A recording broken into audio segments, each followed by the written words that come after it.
రైట్గా తెలుగు రాష్ట్రాల మధ్య నాగార్జున సాగర్ జల వివాదం ముదురుతోంది. సాగర్ నీటి కోసం రెండు రాష్ట్రాల మధ్య రోజు జగడం జరుగుతుండటంతో ఈ వివాదంపై ఏం చర్యలు తీసుకోవాలో చెప్పాలంటూ కృష్ణా బోర్డు కేంద్ర జలశక్తి శాఖను కోరింది. మరోవైపు ఈ సీజన్లో 4వ విడతలో 5 టీఎంసీల నీటిని ఈ నెల 8వ తేదీ నుంచి సాగర్ కుడి కాలువ ద్వారా తరలించేందుకు అవకాశం ఇవ్వాలని కృష్ణా బోర్డును ఏపీ సర్కార్ కోరింది. దాంతోపాటు కుడి కాలువపై సిఆర్పీఎఫ్ను మోహరించాలని బోర్డుకు నివేదించింది.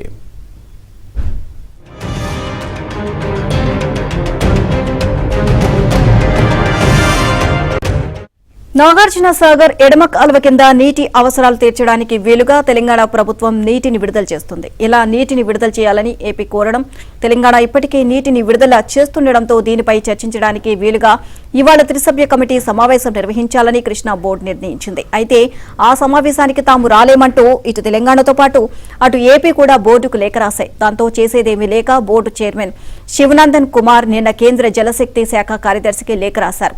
మరోవైపు తెలంగాణకు లేఖ రాస్తూ ఇప్పటికే 2 జలాశయాల నుంచి పరిమితికి మించి నీటిని తరలించారని, ఇక ముందు తీసుకువెళ్లరాదు అని పేర్కొన్నారు.